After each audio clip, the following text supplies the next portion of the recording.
adik-adik semua, pada kesempatan kali ini kita akan kembali belajar mengenai salah seorang tokoh Alkitab yang taat kepada Tuhan dan telah diselamatkan dalam bahaya besar yang telah melanda mereka pada saat manusia jatuh ke dalam dosa. Nah, siapakah tokoh cerita tersebut? Inilah dia, Nuh. Nah, adik-adik, Nuh adalah salah seorang hamba Tuhan yang taat kepada Tuhan dan selalu taat kepada Tuhan. Nah, pada saat itu orang yang berada di sekeliling Nuh atau orang-orang di sana itu tidak taat kepada Tuhan. Mereka membuat dosa, melawan Tuhan, dan mereka pun ada yang tidak mau mengenal namanya Tuhan. Nah, pada saat itu adik-adik, Tuhan sangat murka dan marah kepada orang-orang tersebut karena kejahatan mereka. Dan pada saat itu Tuhan memutuskan untuk mendatangkan air bah, atau bisa kita tahu sekarang itu lebih dari tsunami. Air bah itu melebihi tsunami yang telah terjadi di beberapa kota yang telah kita dengar pada saat ini. Nah, dia mendatangkan air bah ini untuk memusnahkan seluruh bumi. Namun Tuhan melihat bahwasanya ada seorang manusia, yaitu Nuh, orang yang benar dan saleh di antara generasinya atau di antara orang-orang yang berada di sekelilingnya. Karena itulah Tuhan memilih Nuh dan keluarga Nuh untuk diselamatkan. Nah, pada saat itu Tuhan memerintahkan Nuh untuk membuat sebuah bahtera besar atau kapal besar yang bisa menampung semua manusia, yaitu termasuk Nuh dan keluarganya, dan juga seluruh hewan-hewan, berbagai macam hewan yang akan ditampung di kapal besar itu. Nah, jadi Tuhan memerintahkan Nuh untuk membuat sebuah bahtera besar itu yang dapat menampung mereka, keluarganya, dan sepasang hewan dari setiap jenis hewan pada masa itu.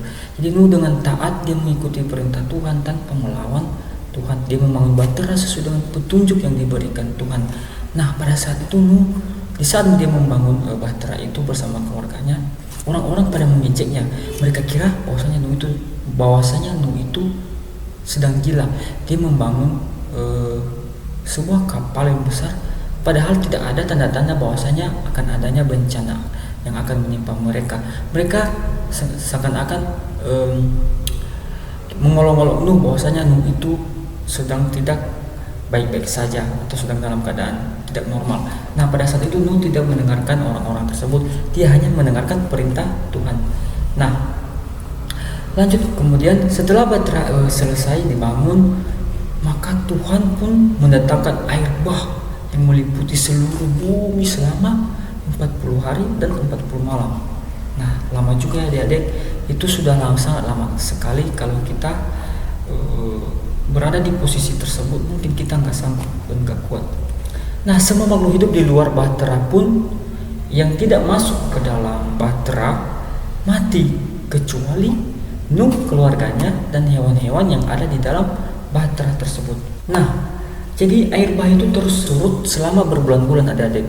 Setelah air surut, bahtera Nuh terdampar di sebuah gunung Ararat atau gunung bisa tekan gunung tinggi adik-adik. Jadi sebelum itu dulu Nuh mencoba melihat bahwasanya apakah air itu sudah nggak ada lagi atau udah bencana alam itu sudah hilang dari bumi. Dia mencoba melepaskan seekor burung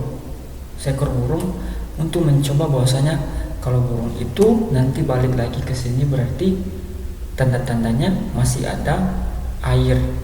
Jadi dia mencoba burung itu, salah satu burung dilepaskannya, dan ternyata adik-adik burung itu tidak kembali lagi karena bahwasanya burung itu telah menemukan bahwasanya tempat yang atau bumi telah aman dari bencana tersebut. Jadi itulah tanda-tanda Nuh melihat bahwasanya bumi itu sudah aman.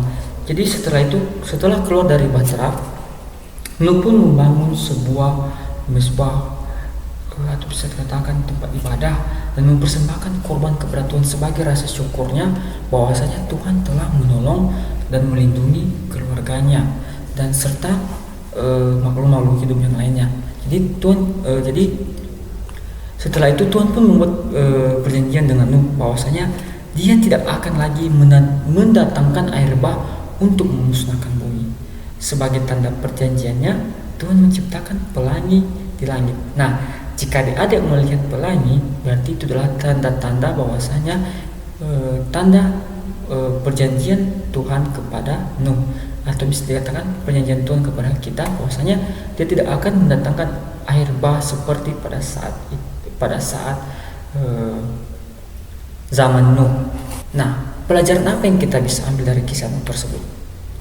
Yang pertama itu taat kepada Tuhan. Jadi kita bisa contoh Nuh sebagai salah seorang yang taat kepada perintah Tuhan. Kemudian kebenaran dan keadilan.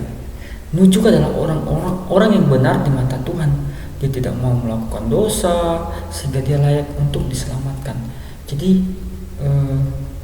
kalau kita ambil contoh di dalam kehidupan kita, adik-adik, kita itu harus taat kepada Tuhan. Datang ke gereja, membaca firman Tuhan, mendengarkan firman Tuhan, terus tidak melakukan hal-hal yang tidak diinginkan Tuhan, saling mengasihi sesama, saling membantu, seperti yang dilakukan Nuh. Jadi kita jangan menjadi seorang yang tidak taat kepada Tuhan.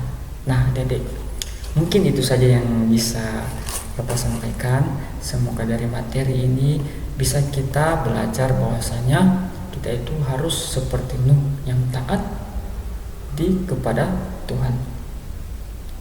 Nah, demikian saja. Tuhan Yesus memberkati. Shalom.